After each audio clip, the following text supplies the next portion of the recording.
Bonjour. Dans la leçon précédente, nous avons appris à récupérer une valeur à partir du clavier. Une note très importante, la valeur que nous récupérons du clavier est exclusivement de type string.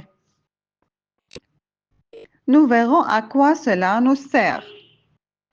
Par exemple, ici, username égale input, enter your name. Le nom que l'utilisateur va saisir est une string. Nous n'aurons aucun problème car username est une string aussi. Que faire si nous voulons saisir l'âge? Par exemple, âge égale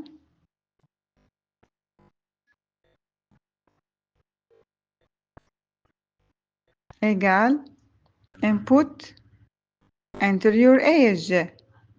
Input, enter your age. Ici, nous permettons à l'utilisateur de saisir une valeur au clavier et cette valeur représente son âge puisque nous lui avons demandé de saisir son âge. Excellent. Après avoir saisi l'âge, nous dirons « vous avez tel âge ». Bon, donc nous affichons à l'écran « print you are age years old ». Bon, donc il affichera you are, ensuite la valeur stockée dans la variable âge, ensuite la chaîne years old. Et bien sûr, nous séparons les chaînes et les variables par une virgule normale. Très bien. Maintenant, quand nous allons exécuter ce code de la même manière, bien sûr, le nom du fichier était hello.py, nous écrivons Python, puis le nom complet du fichier, puis Enter. Enter your name, nous écrirons Rahaf. Hello Rahaf. Enter your age, nous écrirons 30. You are 30 years old. Note très important. Le âge ici est considéré comme une string. Par exemple, si je veux additionner, par exemple, A égale âge plus 5. Bon, et puis print A, d'accord? Voyons ce que sera A. Nous revenons à la saisie des données. Cela m'a donné une erreur. Pourquoi cela m'a-t-il donné cette erreur? Parce que âge est une string, chaîne de caractères, et 5 est un nombre. Comment vais-je additionner cette chaîne avec son nombre? D'accord, c'est pour cela qu'il m'a donné une erreur. Type error can only concatenate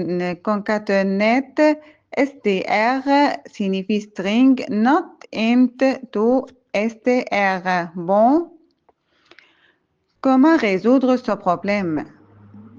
Très simplement, nous devons convertir ce âge en int. Oui, int, c'est-à-dire en nombre entier. Donc, nous écrivons, par exemple, pour l'âge, nous définissons une nouvelle variable, bien sûr, âge nombre égale int âge. D'accord? Donc, égale int âge. Et par conséquent, il devient l'âge exact que l'utilisateur a saisi. Par conséquent, si j'écris ici, à la place de âge nombre, le problème sera entièrement résolu lors de l'exécution.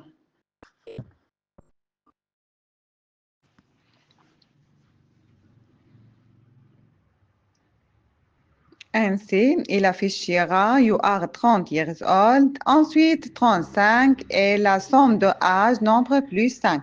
Bon, supposons que nous voulons que âge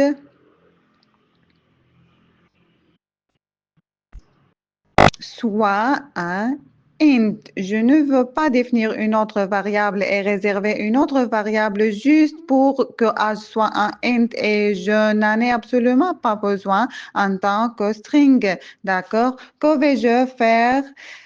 Très simplement, je vais écrire ici, je vais supprimer tout ça car je n'en aurai pas besoin et je vais écrire ici int puis l'input. Comme ceci, sous cette forme. Ainsi, il va prendre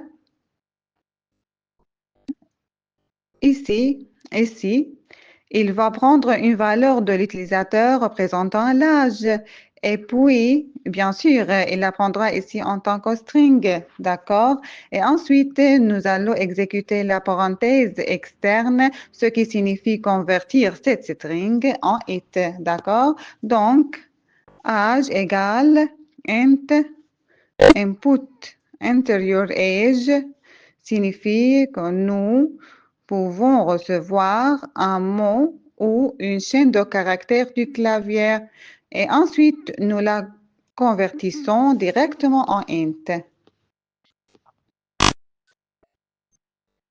Maintenant, nous pouvons très simplement effectuer des opérations mathématiques sur âge directement. Par exemple, si nous voulons calculer l'âge en mois ou convertir ou calculer l'âge en mois, comment cela se fera-t-il? Nous écrirons âge in month égale âge multiple 12. Bon, donc très simplement, l'opération sera correcte. Bon, et elle sera affichée à l'écran.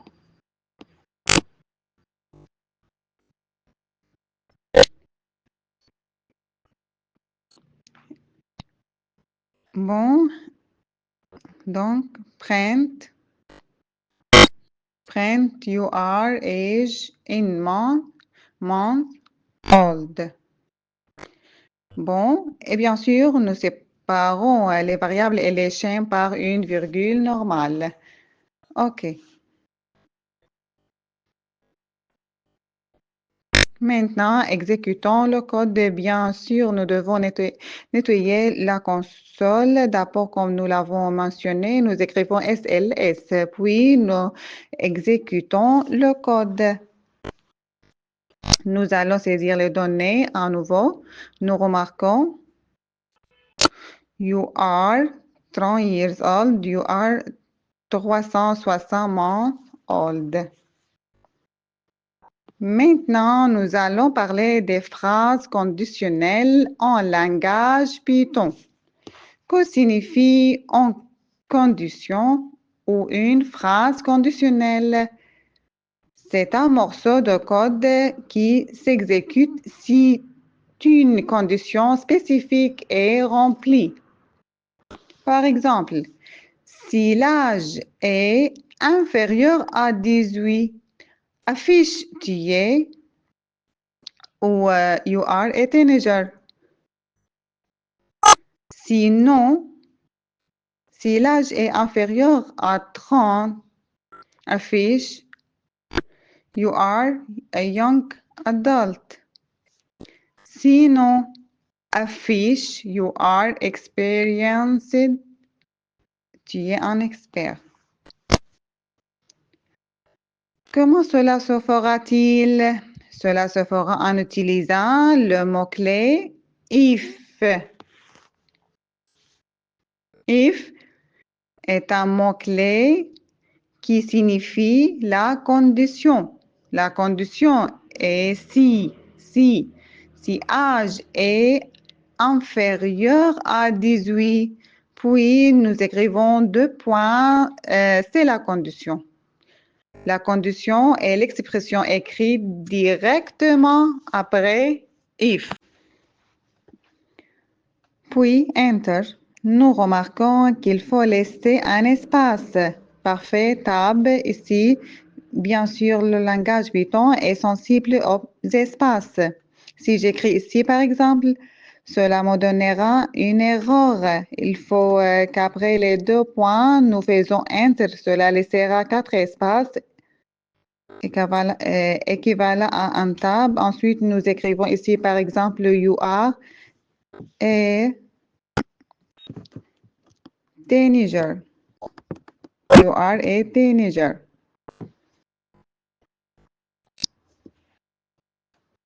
OK?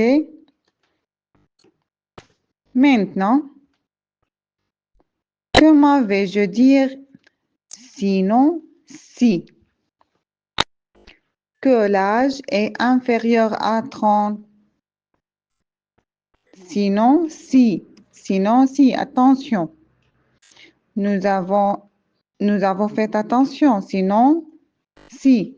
If.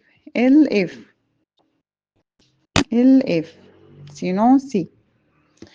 Où l'écrit-on? Nous l'écrivons ici. Parfait. Nous l'écrivons ici, directement sous le if. If signifie else if. Mais c'est la forme abrégée, if. Ici, nous avons une autre condition.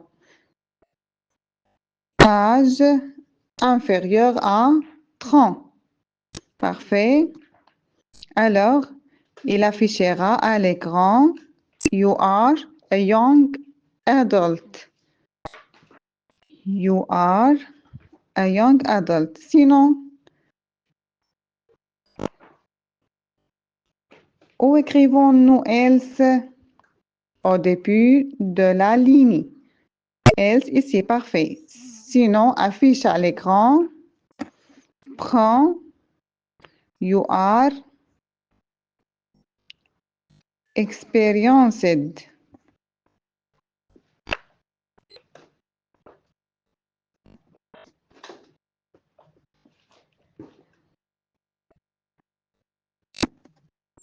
OK, experienced person. Maintenant, nous avons déduit un ensemble de choses.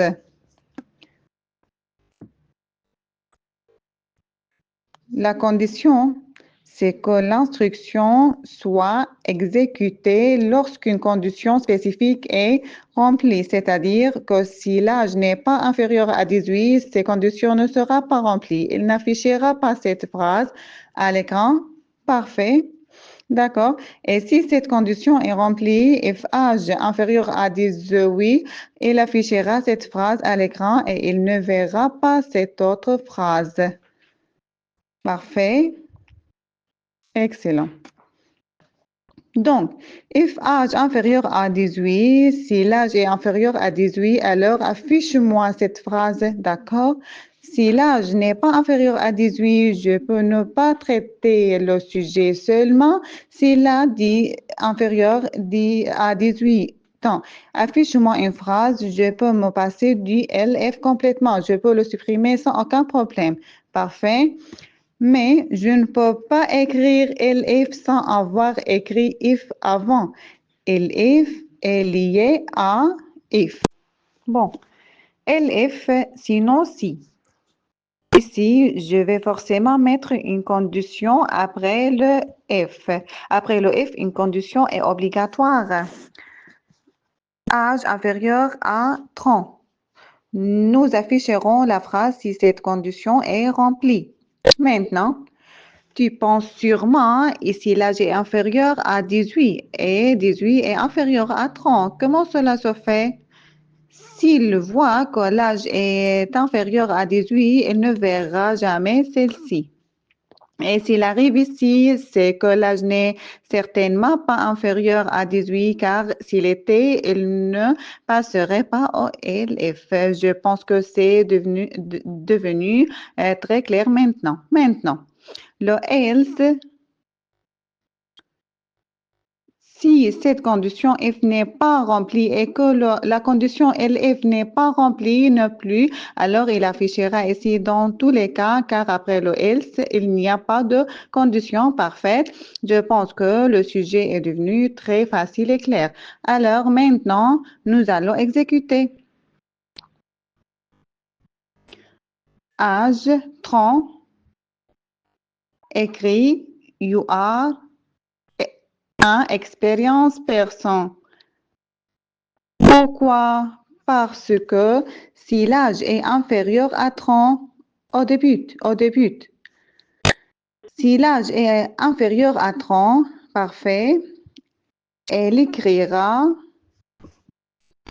You are a young adult. Mais s'il est supérieur ou égal à 30, parfait, cette condition ne sera pas remplie et donc il affichera You are experienced person.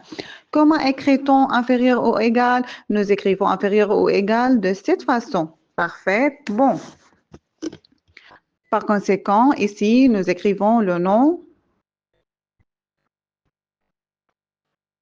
Ici, nous écrivons le nom. Nous relançons l'exécution. Nous écrivons le nom. Puis, nous écrivons l'âge. Qu'a-t-il écrit? Il a écrit You are a young adult. Pourquoi? Parce que nous avons mis le 30 ici égal, l'âge est inférieur ou égal à 30. Et donc, la condition est remplie. C'est pourquoi il ne verra pas le else, mais ira dans cette direction. Et si nous mettons l'âge, par exemple, 24, il écrira aussi You are a young adult.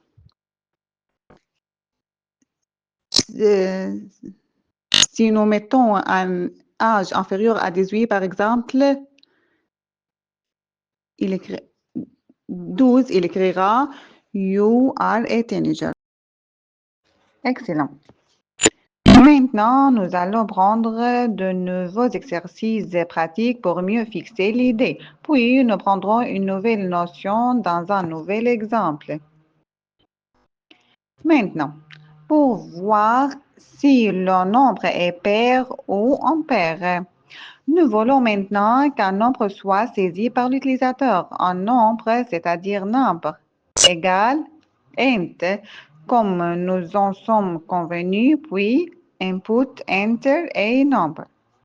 Pourquoi avons-nous mis int ici? Pour convertir la string qui sera saisie par l'utilisateur en un nombre entier.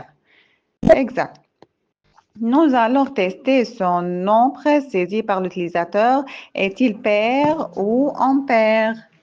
Quand un nombre est-il pair? Un nombre est pair si le reste de sa division par 2 est égal à 0. Exact. C'est une information connue. Donc, si nombre mod 2. Le mode est le reste de la division, n'est-ce pas? Nombre mod 2 égale 0. Pourquoi avons-nous écrit égal et quelle est la différence entre égal et égal simple? Égal signifie est-ce égal? Nous l'utilisons pendant une condition, pendant le test d'une condition spécifique, alors que égal simple signifie une opération d'assignation. If number mod 2 égale 0 signifie est-ce que le reste de la division par 2 du nombre saisi par l'utilisateur est égal à 0? Parfait. S'il est égal à 0, nous afficherons à l'écran print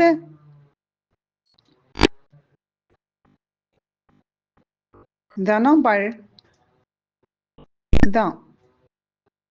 The number. Okay, is even. Le nombre est pair. Sinon, le nombre sera impair, bien sûr. Parfait. Elle print the number is odd.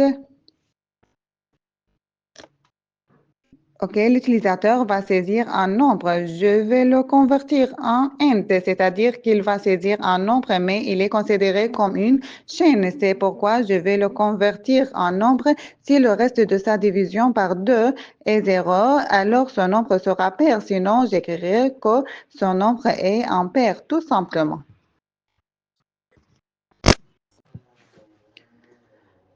Prenons un autre exemple très joli et réaliste.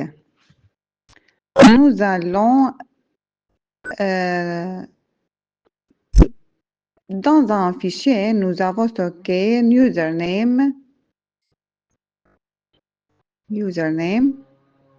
name ou underscore, name, ok, égale, par exemple, à admin. De même, nous allons stocker password égale, par exemple, ok, 1, 2, 3, 4. Bon, maintenant, je vais dire à l'utilisateur de saisir son nom et le mot de passe. Si la saisie de l'utilisateur est correcte, cela lui écrira login successfully. OK? Sinon, cela lui écrira login failed. Bon, parfait. Comment vais-je prendre le nom d'utilisateur du clavier? Nous écrirons input name. Nous allons définir une variable name. Nous permettrons à l'utilisateur de saisir enter your name. OK. Aussi, nous lui permettrons de saisir le mot de passe. Donc, nous définissons une variable password égale à input enter your password. OK. Bon, parfait. Donc, si username et password, username égale admin et password égale 1, 2, 3, 4, alors nous lui imprimerons le gain successful. Comment cela se fera-t-il? Comment allons-nous écrire ce test? Bien sûr, en utilisant le mot-clé if. If input username. If input username égale username, parfait, ou admin. Si nous écrivons admin, nous devons l'écrire de cette manière. And input password égale 1, 2, 3, 4.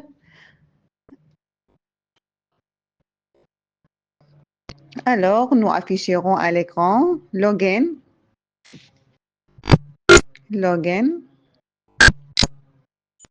successful.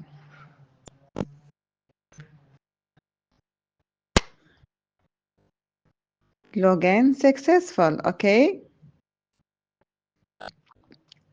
Sinon,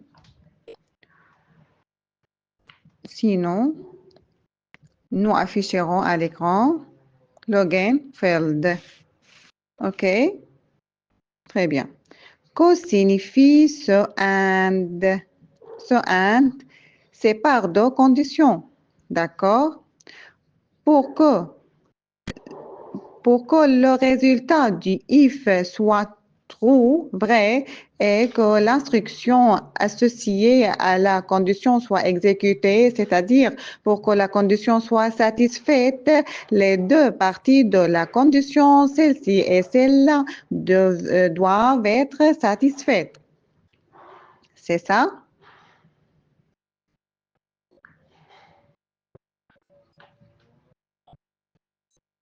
Donc, si le input username égale à admin et que le mot de passe est incorrect, l'instruction ne sera pas exécutée. La condition n'est pas satisfaite, donc cette instruction ne sera pas exécutée. Et si le input password est correct, alors que le input name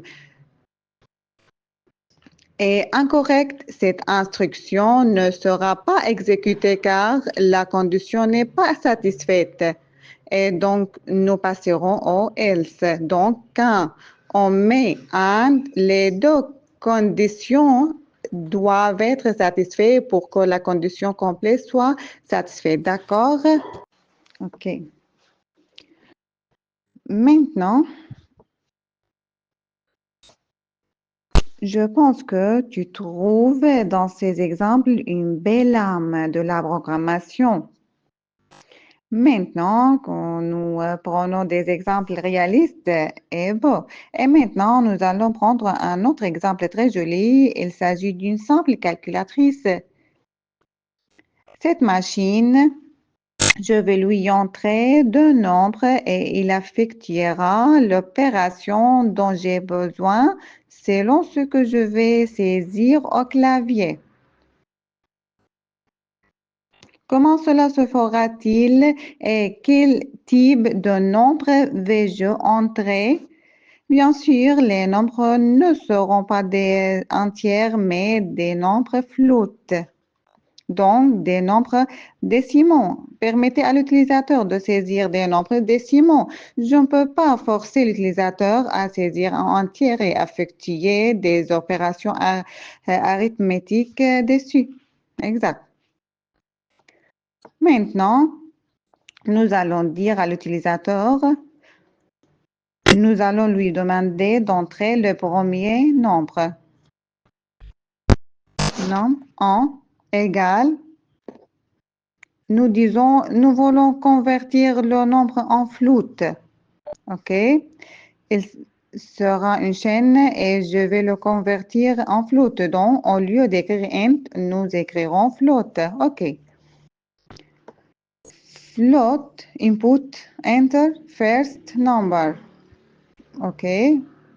Maintenant, nous allons définir le deuxième nombre de la même manière. Nom 2 égale float, input, enter, second number. OK. Maintenant, l'utilisateur doit aussi saisir l'opération arithmétique operation égale input, enter, operation plus de moins fois divisé par, et bien sûr, je l'invoque comme une chaîne de caractères. Je ne vais pas le convertir en quoi que ce soit d'autre. Maintenant, si l'opération saisie est l'addition, je dois additionner les deux nombres. Si c'est la soustraction, je dois soustraire les deux nombres. Si c'est la multiplication, je dois multiplier les deux nombres. Si c'est la division, je dois diviser les deux nombres. J'espère que vous réfléchirez un peu à la solution avant que j'envoie la vidéo suivante, dont le début sera une solution détaillée à cet exercice. Merci beaucoup pour votre bon écoute.